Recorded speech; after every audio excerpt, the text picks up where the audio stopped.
Sa susunod na kabanata, aakalain mong nakabangon na si Miran mula sa anino ng kanyang mapait na nakaraan.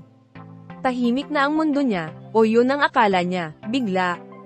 Walang paanyaya, muling bumalik sa isipan niya si Junsuk. Lalo na nang marinig niyang inirerekomenda siya ni Junsuk sa PR team. Nalilito siya. Gulo ang damdamin. Hindi siya makapag-concentrate, nagtago.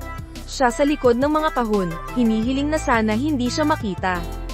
Pero sino ang iniiwasan niya? Si Junsuk ba? Maya-maya. Napahagulgol si Miran. Nakita siya ni Jiran, kaya agad itong lumapit. Anong ginagawa mo? Anong nangyayari sa'yo? Takot ang bumalat kay Miran. Nanginginig ang boses ng tanungin ng kapatid, umalis na ba si Junsuk? Sa kabilang banda, si Hyunjung, sa kabila ng kanyang kakornihan, ay muling pumukaw ng pansin. Bigla siyang napasigaw habang may tinititigan. Ano yun? Parang nawalan siya ng gana sa lahat. Ano ang dahilan? May kinalaman ba ito kay Miran? Lalo na nang pilit niyang ipaliwanag ang kung anuman sa kanya.